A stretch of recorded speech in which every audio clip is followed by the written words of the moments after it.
Hello viewers, আসসালামু আলাইকুম। Welcome back to my YouTube channel. কেমন আছে সবাই? আশা করি সবাই ভালো আছেন। আলহামদুলিল্লাহ আমিও ভালো আছি। ভোরবেলা উঠে ফজর নামাজটা পড়েই চলে আসলাম বারান্দার দিকে। তো বারান্দায় আমি গাছগুলো লাগিয়েছি, সেগুলো আপনার সাথে শেয়ার করব। এই যে দেখতে পাচ্ছেন কতগুলো পুঁইশাক গাছ, মিষ্টি কুমড়া গাছ, সাথে বেগুন গাছ, আর এই যে আমার কমলা গাছগুলো অনেকটাই বড় হয়ে গিয়েছে মাশাআল্লাহ দিলে। তাই অনেকক্ষণ বারান্দায় দাঁড়িয়েছিলাম, যেহেতু ঘরে প্রচণ্ড গরম লাগছিল আর রোদ উঠে গেছে। সকাল সকাল প্রায় অনেক রোদ উঠেছে, যে রোদে ঘরে থাকা যাচ্ছে না, প্রায় অনেক গরম।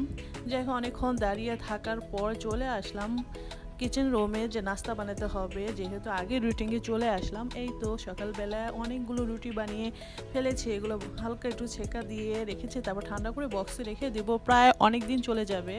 আর রুটি বানানোর ঝামেলাটা থাকবে না সকালবেলা, যেহেতু আমি বানিয়ে ফেলেছি 2-3 দিনের রুটি।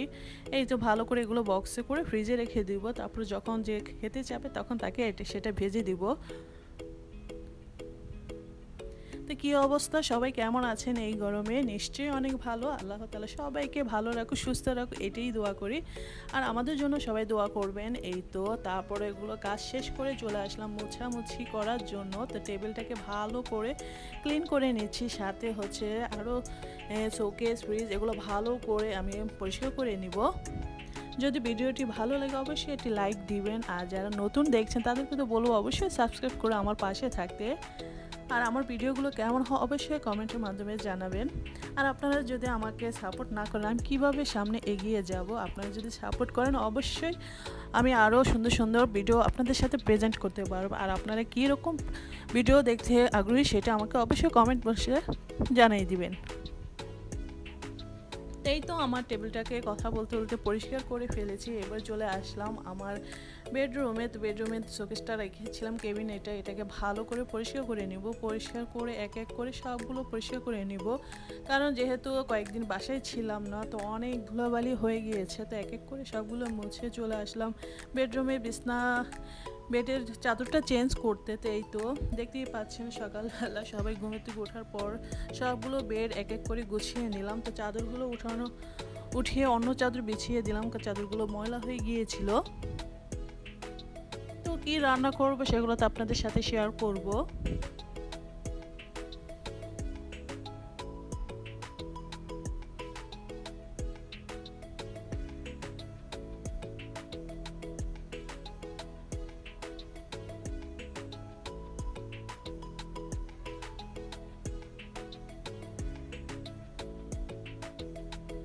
এই তো চাদরগুলো উঠানো হয়ে গিয়েছে, তো চাদর বিছিয়ে ফেলেছি, বেডরুমটার মধ্যে সব কিছু গুছিয়ে রাখলাম।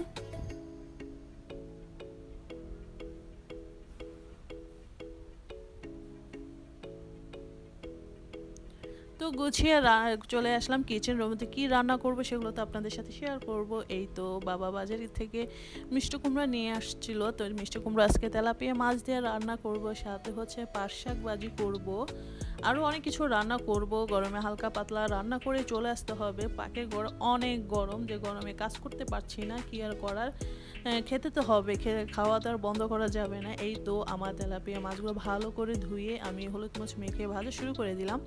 তো মাছগুলো ভাজার পর তারপরে মিষ্টি কুমড়াটা আমি ভালো করে হালকা ভেজে নিয়েছি। তো আমি আরেক চুলায় তরকারিটা বসিয়ে দিলাম, তরকারিটা হয়ে গিয়েছে। তার সাথে একটু করলা ভাজি করেছি, এই গরমে তিতা জিনিসটা খাওয়াটা অনেক ভালো। তো আমি করলা ভাজিও করে নিয়েছি। তা আরেক কয়েকদিন ওই যে ইলিশ মাছের লেজ ছিল সেটাকেও আমি ভর্তা বানিয়ে ফেললাম। এভাবে আমার ইলিশ লেজের ভর্তাটা খেতে খুবই খুবই ভালো লাগে।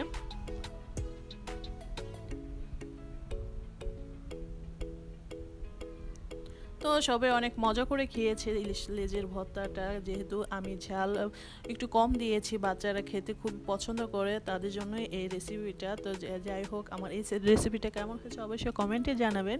আর আপনারা বাসায় এবার ট্রাই করে দেখবেন। সবাই মোটামুটি এই রেসিপিটা সবাই পারে, তো সবাইকে আর বলবো কি। যাই হোক, যার যার ঘরে যে যেরকম করে রেসিপি বানায় তার সেটি সুন্দর হয়।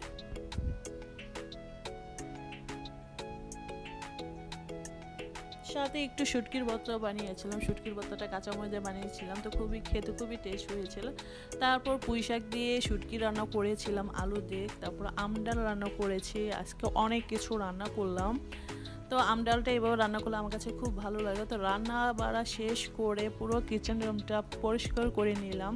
এই যে দেখতে পাচ্ছেন সব ওলট পালট করা কি আর রান্না শেষ করে পুরো পাকের ঘরটাকে পরিষ্কার করে নিয়েছি।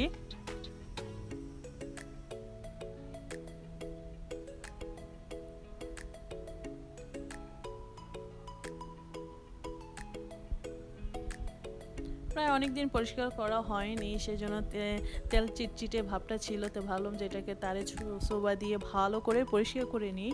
তারপরে এই তো ডলার ভালো করে পরিষ্কার করে নিয়েছি। আর কিচেন রুমটা যদি পরিষ্কার থাকে আপনার মনটা দেখবেন অনেকটা ভালো লাগে আর রান্না করতে খুবই ভালো লাগে। পরিষ্কার হচ্ছে নিজের কাছে, নিজে যদি পরিষ্কার করে দেখবেন যে কোনো জিনিস রান্না করুন তার খুবই দেখতে খেতে থেকে ভালো লাগে বেশি। যাই হোক, এই যে আমার হলুদ মরিচের যে কোটাতে রাখি সেগুলো অনেক ময়লা হয়ে গিয়েছিল, তো ভাবলাম এগুলো আমি এই ফাঁকে পরিষ্কার করে নিই। তার সাথে পুরো পাখির ঘরটাও আমি পরিষ্কার করে নিব।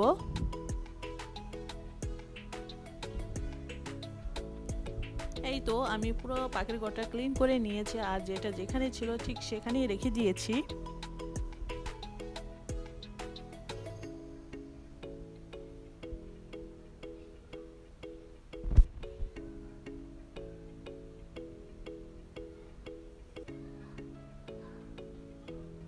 তারপরে কিচেন রুমটা পরিষ্কার করে চলে আসলাম ঘরে, যে ঘরটা ভালো করে ঝাড়ু দিয়ে মুছবো।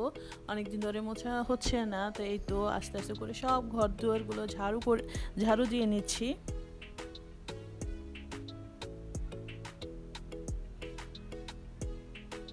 তো আজ এই পর্যন্ত, আপনারা সবাই ভালো থাকবেন। আসসালামু আলাইকুম।